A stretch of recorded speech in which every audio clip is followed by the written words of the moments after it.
মাননীয় মুখ্যমন্ত্রী শ্রী শুভেন্দু অধিকারীর কাছে আমার বিশেষ কৃতজ্ঞতা প্রকাশ, কারণ তিনি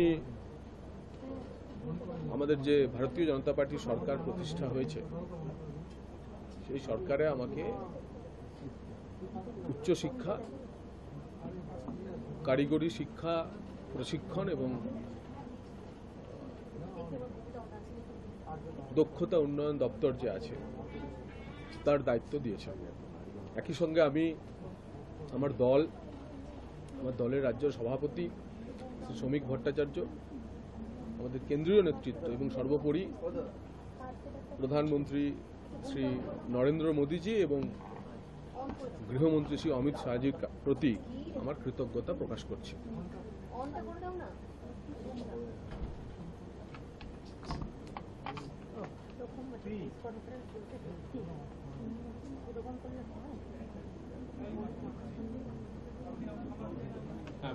যে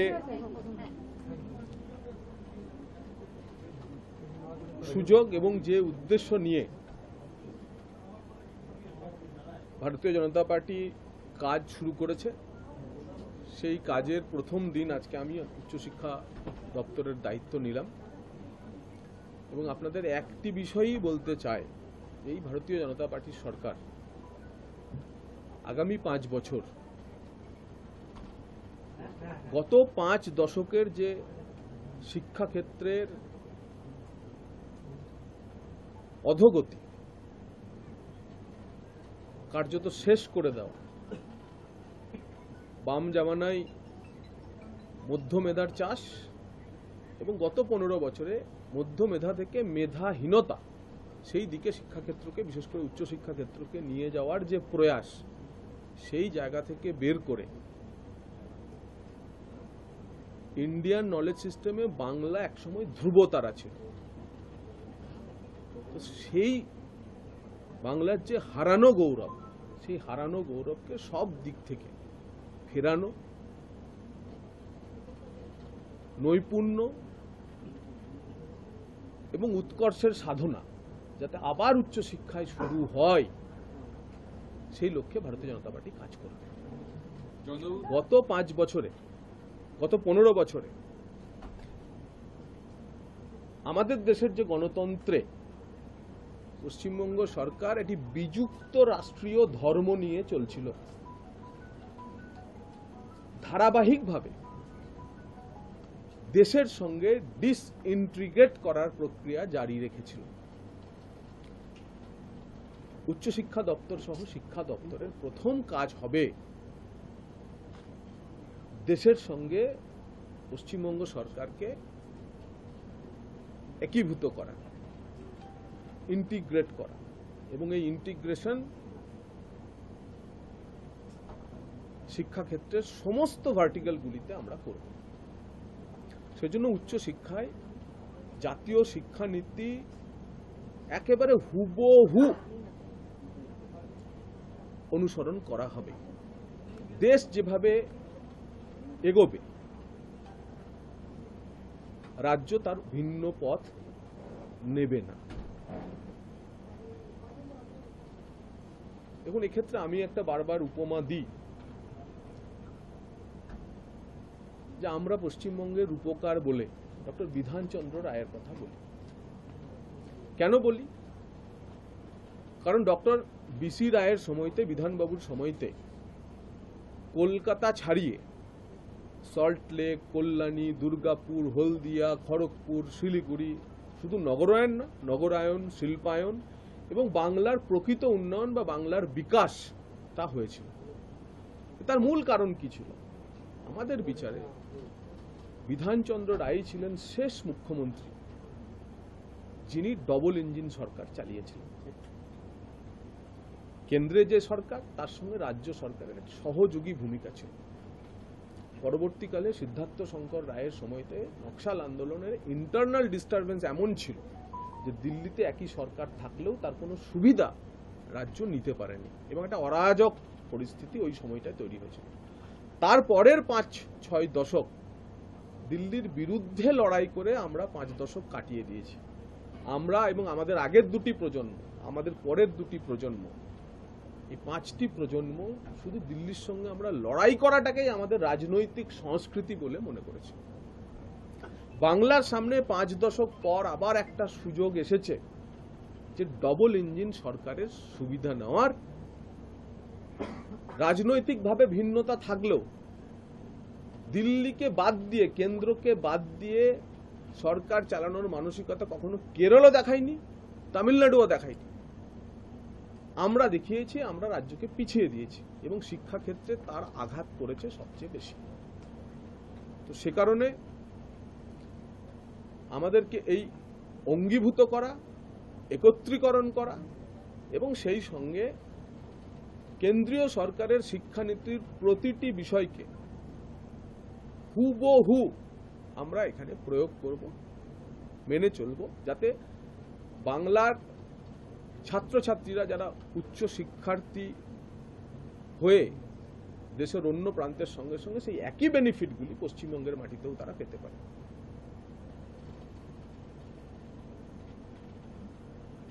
এবং সেই সঙ্গে পশ্চিমবঙ্গের যে পশ্চিমবঙ্গ কার্যত শিক্ষাক্ষেত্রে জ্ঞান সাগর এবং গুণ সাগর হিসাবে ছিল। আমাদের লক্ষ্য ভারতীয় জনতা পার্টির এই সরকারের যে আগামী 5 বছরে শিক্ষাক্ষেত্রে পশ্চিমবঙ্গ আবার সারা ভারতবর্ষে অধিনায়কত্ব করবে, সেই জায়গায় নিয়ে যাওয়া। এবং তার জন্য যা যা করণীয়, আমাদের যে কারণে আমাদের পশ্চিমবঙ্গের মানুষ এত ভোট দিয়ে নিয়ে এসছে রাষ্ট্রবাদকে সমর্থন করে, সেই রাষ্ট্রবাদের উপর আধারিত শিক্ষা ব্যবস্থাকে এগিয়ে নিয়ে গিয়ে ভারতের সঙ্গে অঙ্গীভূত করে এবং উৎকর্ষতা এবং নৈপুণ্যের চর্চা করে উচ্চশিক্ষাকে তার নির্দিষ্ট জায়গায় পৌঁছানো, বাঙালিকে উচ্চশিক্ষায় আবার প্রতিষ্ঠা দেওয়াই হবে আমাদের সরকারের একমাত্র কাজ। বলছি ব্রেন ড্রেন এই মুহূর্তে একটা ভীষণ বড় বিষয় বাংলার ক্ষেত্রে। বাংলায় 12 পাস করার পরেই ছেলেমেয়েরা থাকছে না, তারা বাইরে চলে যাচ্ছে। গত 5 দশক ধরে যে এই প্রক্রিয়া এবং গত 15 বছর ধরে যা অত্যন্তভাবে বেড়ে গেছে এবং এমন কোনো একটি ক্ষেত্র নেই যে ক্ষেত্রে আপনি বলতে পারেন যে শিক্ষাক্ষেত্রের এই অংশটি ভালো। যদি ভালো থাকে আপনারা যদি দেখিয়ে দেন, আমরা সেটা দরকার হলে এগিয়ে নিয়ে যাব। কিন্তু আমিও 1-1.5 ঘন্টা রিভিউ করার পরেতে আমি এমন কোনো ক্ষেত্র দেখলাম না। আজকে অফিসারেরা সব মন খুলে প্রাণ খুলে কথা বলছে। আমরা যে বলছি, আমরা যে গেছি ভোট চাইতে যখন মানুষের কাছে, যে ভয় আউট ভরসা ইন, আজকে আমি আমার দপ্তরের অফিসারদের দায়িত্ব নেওয়ার পর দেখলাম যে সত্যি এটা বাস্তবতা। তাদের যে দম বন্ধ করা পরিবেশ ছিল, তারা এমআইসির সামনে গিয়েও আসলে কি সেটা বলতে পারতো না, পলিটিক্যালি কারেক্ট হয়ে বলতে পারতো। সেই পরিস্থিতি বদলাচ্ছে, বদলাবে এবং অ্যাজ এ টিম আজকে তো সবে শুরু হলো, ধীরে ধীরে ধীরে ধীরে শিক্ষাক্ষেত্রে যে বদল আসবে আপনারা বুঝতে পারবেন। কলেজ বিশ্ববিদ্যালয়গুলোকে মৌরসি পাট্টা করে দিয়েছিল। গত কয়েকদিনের ঘটনা দেখা গেছে সুরেন্দ্রনাথ কলেজ থেকে শুরু করে বেশ কিছু কলেজ এবং কলকাতা বিশ্ববিদ্যালয়, যাদবপুর বিশ্ববিদ্যালয়, সেখানে বাম জামানার মধ্য মেধার চাষ থেকে তৃণমূল জমানার মেধাহীনতার দিকে যে শিক্ষা এগিয়ে গেছে তার উদাহরণ হচ্ছে কলেজে বেডরুম পাওয়া। কলেজে লাইব্রেরির বদলে, কম্পিউটার ল্যাবের বদলে আপনারা বেডরুম দেখাচ্ছেন। এই ব্যবস্থার বদলের জন্যই মানুষ ভারতীয় জনতা পার্টিকে ভোট দিয়েছে।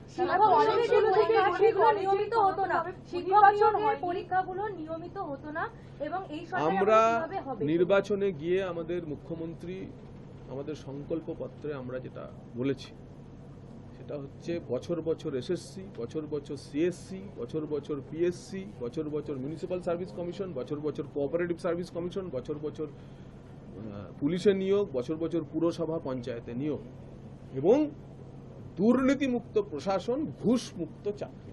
নিশ্চিত থাকুন, কি উচ্চশিক্ষা, কি কারিগরি শিক্ষা, কি স্কুল শিক্ষা, নিয়োগ হবে একেবারে স্বচ্ছ এবং ঘুষমুক্ত। উচ্চশিক্ষার ক্ষেত্রে আমরা দেখেছি যে দীর্ঘদিন ভাইস চ্যান্সেলর রিক্রুটমেন্ট নিয়ে রাজ্য রাজ্যপাল সংঘাত চলেছে। সেক্ষেত্রে বিশ্ববিদ্যালয়ের প্রতি আপনাদের অ্যাপ্রোচ কি হবে? আর ছাত্র সংসদ নির্বাচন দীর্ঘদিন ধরে বন্ধ, কি করতে হবে? আজকে সবে শুরুর দিন, আমি আজকে নির্দিষ্ট কোনো বিষয় নিয়ে আমি বলবো না।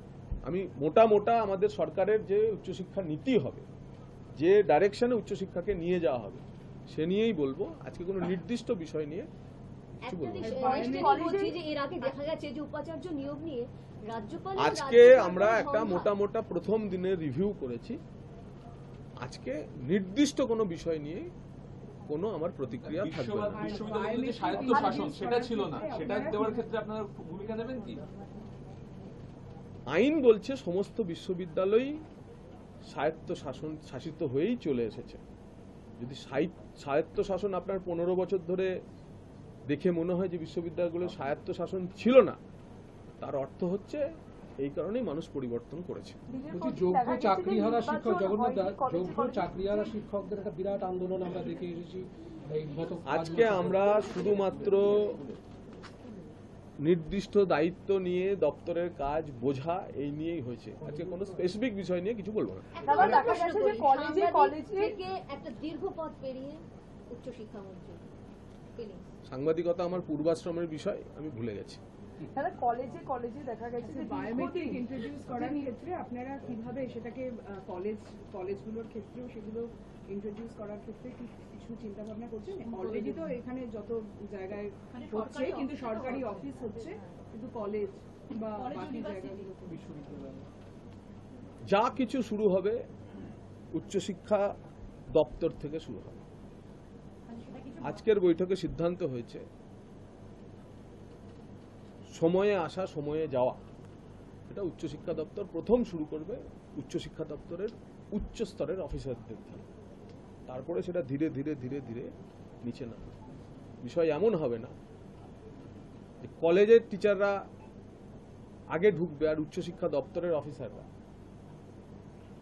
যখন খুশি ঢুকবে।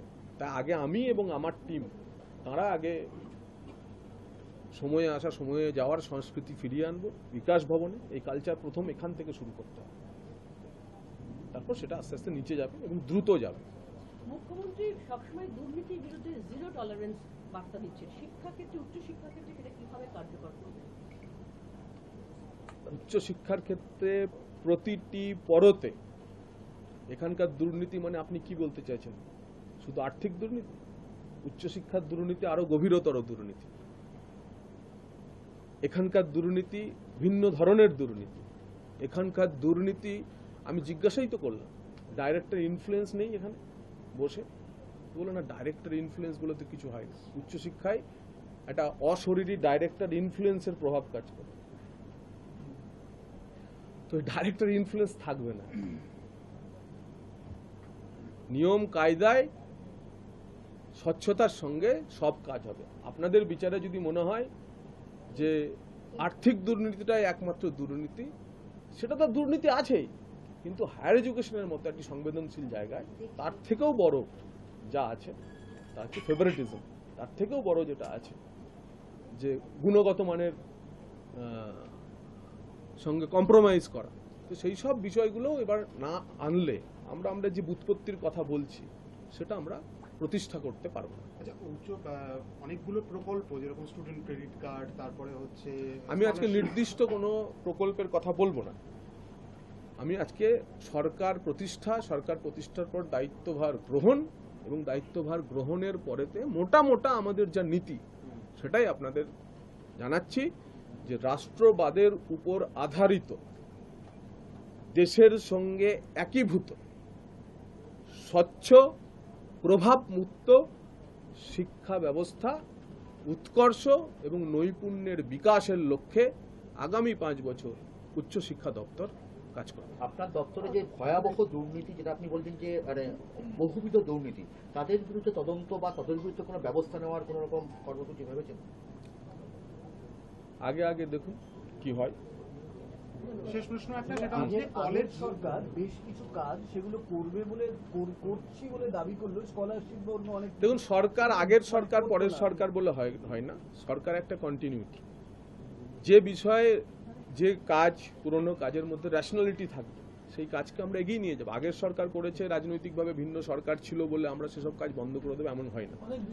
কিন্তু ইররেশনাল কোনো কিছু কাজ থাকলে সেগুলোকে আমরা এগিয়ে নিয়ে যাব। স্কলারশিপটা দিচ্ছি বলে দাবি করছে, সেটাও actually দেওয়া হচ্ছে না। ইররেশনাল কাজ আমি নির্দিষ্টভাবে বলছি না রিজুবাবু, কিন্তু ইররেশনাল কাজ আমরা এগিয়ে নিয়ে যাব না, রেশনাল কাজ যা থাকবে তার কন্টিনিউটি থাকবে। অনেকগুলো বিশ্ববিদ্যালয় স্থাপন হয়েছে, সেগুলো নিয়ে আমি নির্দিষ্টভাবে কোনো বিষয় আজকে যাচ্ছি না, আমি শুধুমাত্র আমি ডাইরেকশনটার কথাই বারবার বলতে চাইছি। কলেজ বিশ্ববিদ্যালয়গুলোতে অনেক বহিরাগতদের দাপট দেখা গেছে, তারা এখনো বিভিন্ন ফর্মে আছে আর কি। সেটা কোনো বার্তা কি?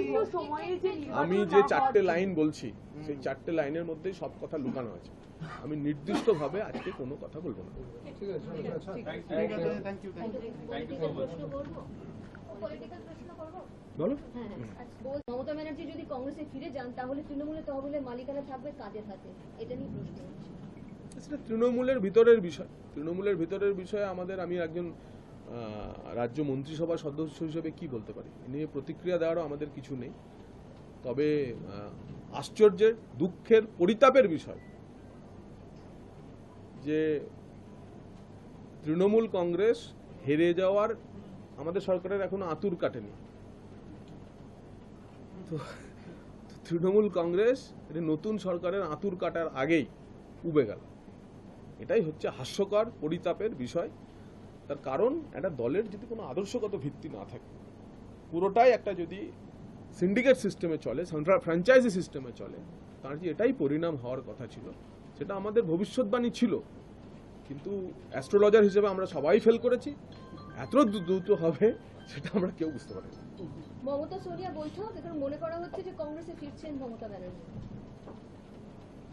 না, মমতা ব্যানার্জির সঙ্গে সোনিয়া গান্ধীর বৈঠক, তাতে ভারতীয় জনতা পার্টির কি বলার থাকতে পারে? উনি প্রত্যাখ্যাতা এবং পরিত্যক্তা একটি প্রোডাক্টে পরিণত হয়েছে। মেসি কাণ্ড নিয়ে কঠোর অরূপের বিরুদ্ধে কঠোর প্রতারিত দর্শকদের টিকিটের টাকা ফেরত দেওয়ার নির্দেশ মুখ্যমন্ত্রী দিয়েছেন, সেই কাজ সরকার করবে। এবং বিচারপতিও মন্তব্য করেছেন কঠোরভাবে, বলছে যে লজ্জায় মাথা নত হয়ে যাচ্ছে। প্রতারিত দর্শকদের টিকিটের টাকা ফেরত দেওয়ার কথা মাননীয় মুখ্যমন্ত্রী বলেছেন, সরকার সেই কাজ করছে এবং তার জন্য যারা দোষী তাদের কর্মফল ভোগ করতে হবে। তাকে আপাতত গ্রেফতারের অনুমতি দেয়নি আদালত। প্রতারিত দর্শকদের টিকিটের টাকা মাননীয় মুখ্যমন্ত্রী ফেরত দিতে বলেছেন এবং এই কাণ্ডে যারা দোষী তাদের কর্মফল ভোগ করতে হবে। সুখেন্দু শেখর রায়ের পদত্যাগের পর আবার আরেকজন পদত্যাগ করলো আজকে, আরেক রাজ্যসভা সদস্য। ভারতীয় জনতা পার্টির সরকারের আঁতুর কাটেনি, কিন্তু সেই আঁতুর কাটার আগেই তৃণমূল কংগ্রেস নামক জঞ্জালটা এত সহজে যে উবে গেল, সেটা হাস্যকর এবং পরিতাপের বিষয়। সংসদীয় দলে আরো ভাঙন দেখা যাচ্ছে, তৃণমূলের রাজ্যসভা সাংসদ পদ থেকে ইস্তফা দিলেন সুস্মিতা। আমাদের রাজ্য সভাপতি শ্রমিক ভট্টাচার্য প্রচার পর্বে বলেছিলেন তৃণমূল আর নেই, তৃণমূল চলে গেছে।